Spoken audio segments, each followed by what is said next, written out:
Selamat malam, para pendengar setia, kisah misteri. Di tengah hiruk-pikuk kehidupan modern yang serba instan, kita sering lupa bahwa di tanah Jawa, kekuatan-kekuatan kuno masih tidur.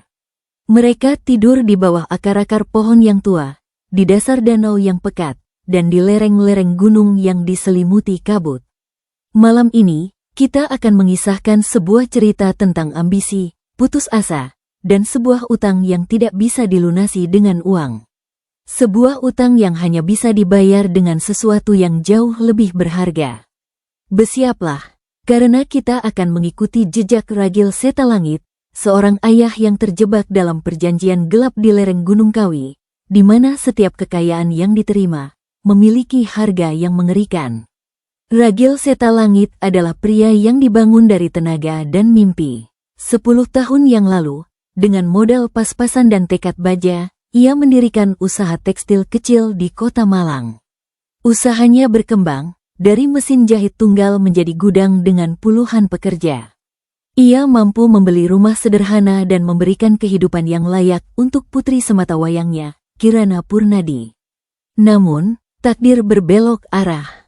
Persaingan yang ketat dan beberapa keputusan bisnis yang salah membuat usahanya goyah. Dalam setahun, ia terlilit utang hingga miliaran rupiah. Ancaman datang bukan hanya dari surat penagihan bank, tetapi juga dari para rentenir yang tak punya belas kasihan. Salah satunya adalah seorang preman bertubuh kekar yang menamakan dirinya Jagal Pramana. Pria itu sudah beberapa kali mendatangi gudang Ragil, matanya menatap tajam seolah siap merobeknya jika ia tidak segera membayar.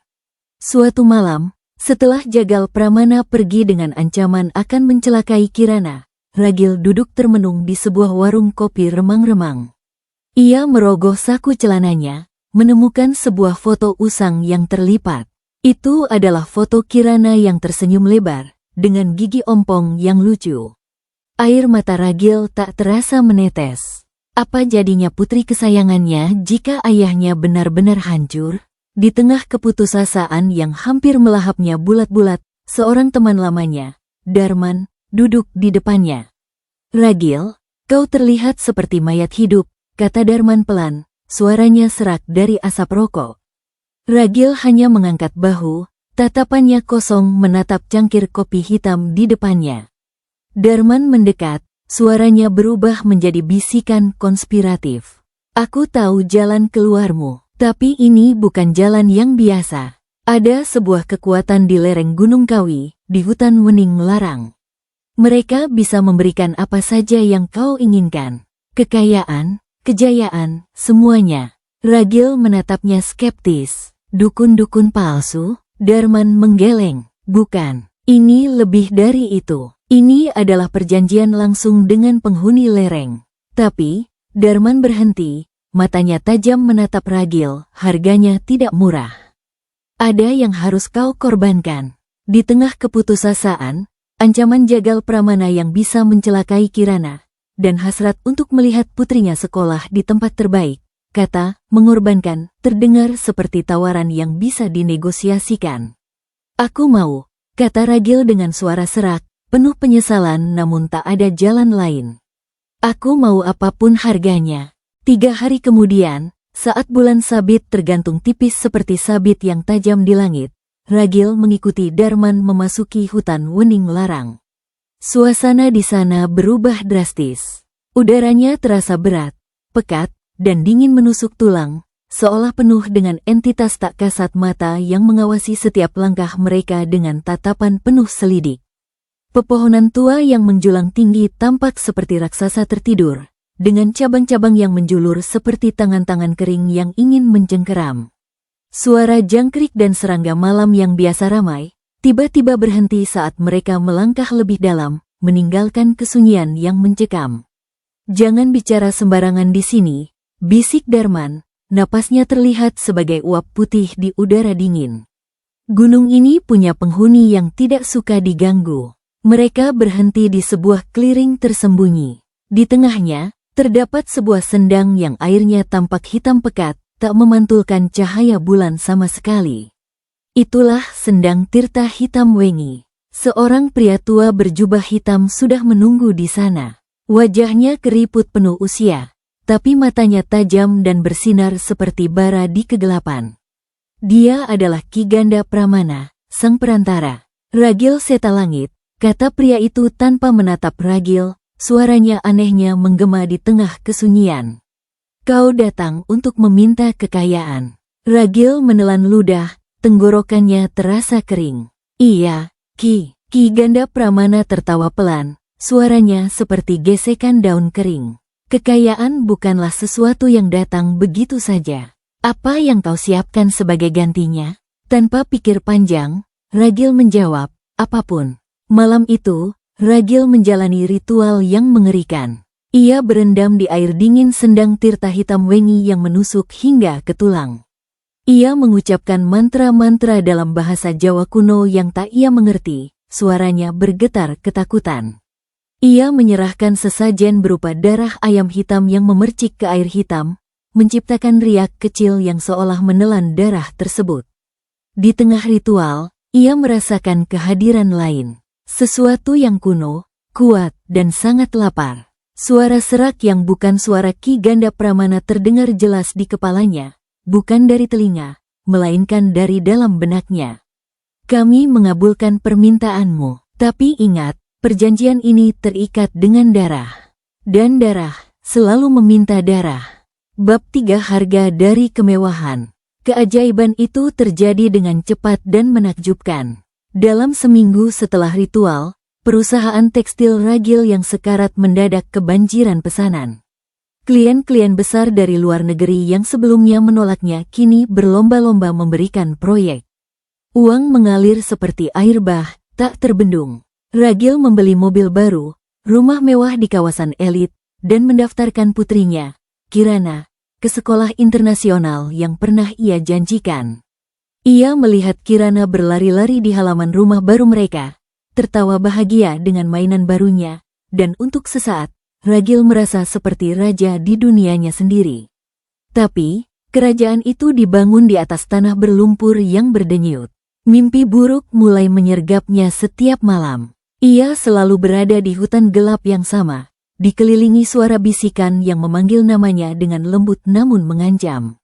Ia melihat sosok tinggi berjubah hitam dengan mata merah menyala yang menatapnya dari kejauhan, di antara pepohonan yang bergoyang tanpa angin.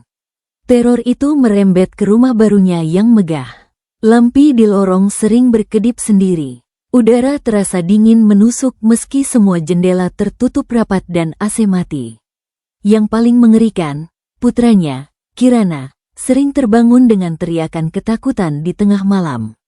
Ayah, ada orang di kamarku, isak Kirana suatu malam, matanya masih berlinang air mata. Aku melihatnya tadi, dia berdiri di pojokan, matanya merah. Dia bilang, dia mau mainanku. Ragil merasakan dingin menjalar di tulang punggungnya. Ia mencoba meyakinkan dirinya bahwa itu hanya imajinasi anak-anak. Tapi kemudian, Ki Ganda Pramana muncul lagi di mimpinya, memberitahukan bahwa tumbal berikutnya sudah waktunya diserahkan. Awalnya hanya seekor ayam, bisiknya. Kemudian seekor kambing. Sekarang, mereka menginginkan sesuatu yang lebih berharga. Sesuatu yang bernyawa. Ragil tahu apa artinya. Rasa bersalah mulai memakannya. Tapi ketakutan kehilangan semua yang ia dapatkan. Ketakutan pada jagal Pramana dan entitas gaib itu lebih besar. Ia mulai mencari orang-orang gelandangan, orang yang tak akan dirindukan siapapun, untuk ia berikan sebagai tumbal. Teror di rumah Ragil semakin menjadi-jadi dan personal. Ia sering mendengar suara langkah kaki yang pelan di lorong saat ia sendirian di ruang kerja. Kadang, ia merasa ada yang berbisik tepat di telinganya, menyebutkan namanya dengan suara lirih yang mengerikan. Ragil, kau lupa janjimu. Suatu pagi, setelah seminggu merasa tenang, ia mencuci muka di kamar mandi yang mewah. Matanya secara tak sengaja menangkap bayangan di cermin. Semuanya tampak normal, tapi saat ia hendak berbalik, ia melihat sesuatu yang membuat jantungnya berhenti sejenak. Bayangan di cermin tidak ikut bergerak. Itu tetap diam, menatapnya dengan senyum miring yang penuh kemenangan dan ejekan. Ragil membeku, darahnya mengalir dingin. Ia berkedip keras-keras, berharap itu hanya ilusi mata yang lelah. Tapi bayangan itu tetap di sana, menatapnya dengan tatapan lapar. Dengan teriakan tertahan, ia meninju cermin itu hingga pecah berkeping-keping. Potongan kaca memotong tangannya, tapi ia tak merasakannya. Tidak ada jalan keluar, suara Ki Ganda Pramana bergema di ingatannya. Kau sudah masuk dalam permainan mereka, dan mereka suka bermain-main. Ragil yang putus asa mencoba mencari Ki Ganda Pramana, tapi pria tua itu telah menghilang tanpa jejak, seolah ditelan bumi. Ia merasa terjebak dalam kamar mewahnya sendiri, yang kini terasa lebih seperti penjara. Suatu malam, ia terbangun karena ada yang mengetuk jendela kamarnya. Tok, tok, tok. Pelan, namun teratur dan sangat jelas, menembus keheningan malam. Dengan tangan gemetar, ia mendekati jendela. Di luar, di balik kaca, berdiri sesosok bayangan hitam yang tampaknya menyerap cahaya bulan di sekitarnya.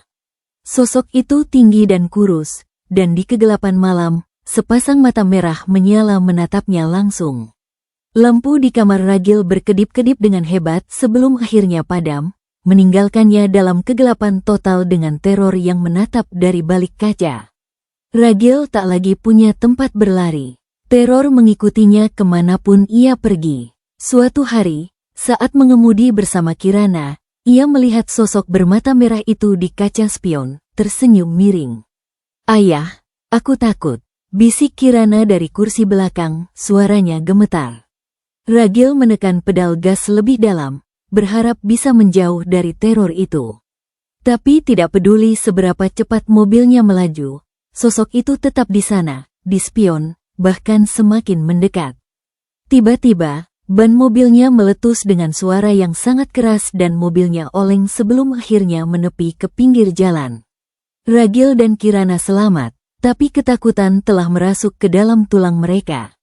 Dalam keputusasaannya, Ragil menghubungi seorang tetua desa di dekat Gunung Kawi, seorang yang konon memiliki ilmu spiritual tinggi.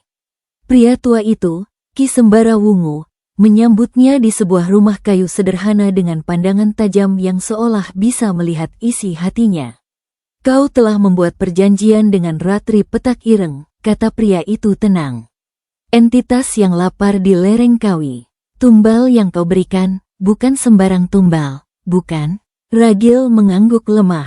Aku memberikan seorang gelandangan. Seorang pria tua." Ki Sembara Wungu menatapnya dalam-dalam. "Coba ingat-ingat lagi, siapa pria itu? Di mana kau menemukannya? Apa ada yang familiar darinya?" Ragil mencoba mengingat-ingat. Ia ingat wajah pria itu, tatapan matanya yang kosong, dan lokasi di mana ia menemukannya, sebuah jalan kecil di dekat pasar tua di kotanya.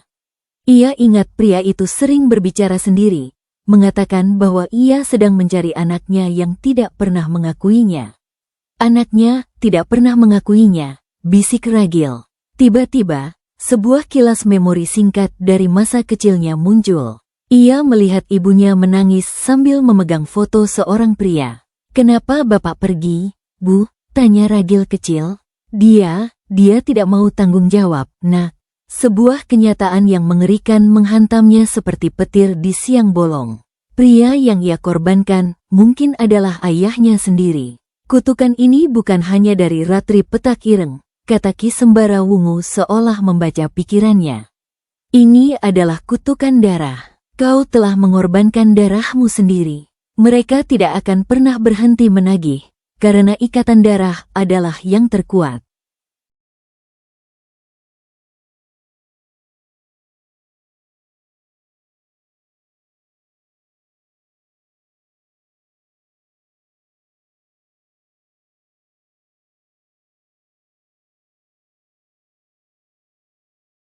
Satu-satunya jalan keluar adalah kembali ke tempat semuanya dimulai. Dengan hati yang bergetar, Ragil membawa Kirana kembali ke hutan Wening Larang, tepat ke sendang Tirta Hitam Wengi.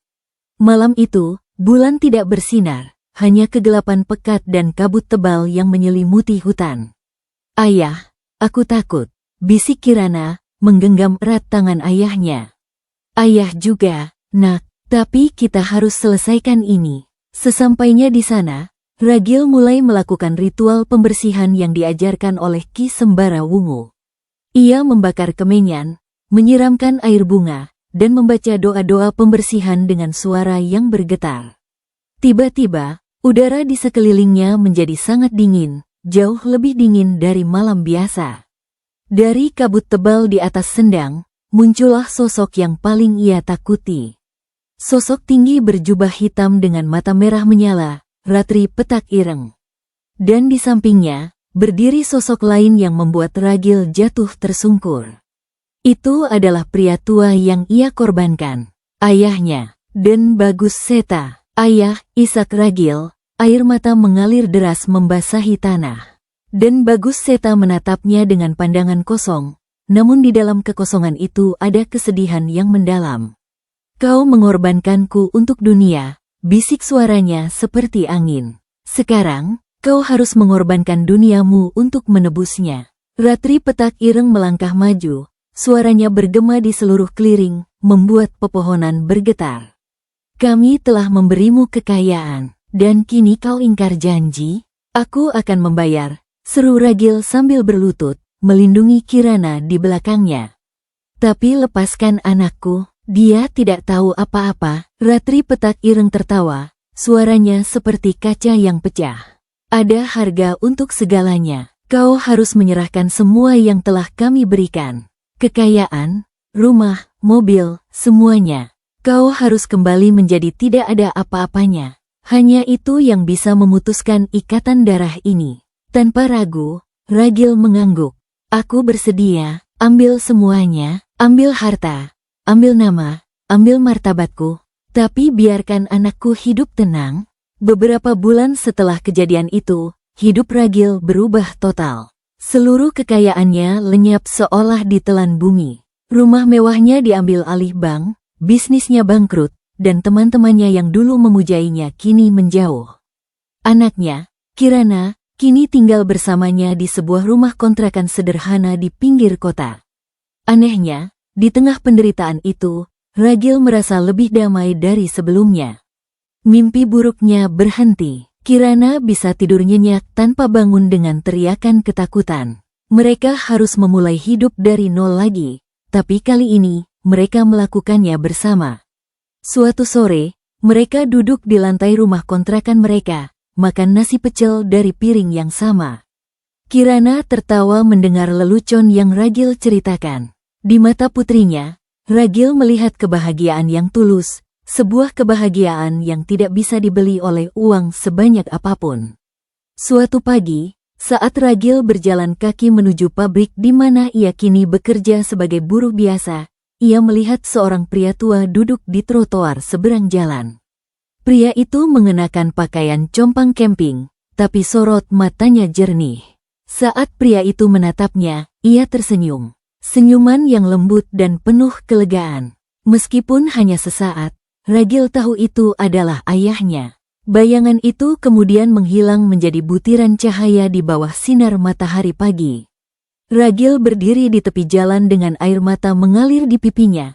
Tapi kali ini bukan air mata penyesalan, melainkan air mata kebebasan. Ia menatap genangan air di sisi jalan, dan di sana ia melihat bayangannya sendiri. Utuh, seorang pria yang letih, tapi utuh. Tanpa sosok aneh di belakangnya. Perjanjian di lereng kelam itu akhirnya telah lunas dibayar. Bukan dengan harta, tapi dengan penyerahan dan keikhlasan.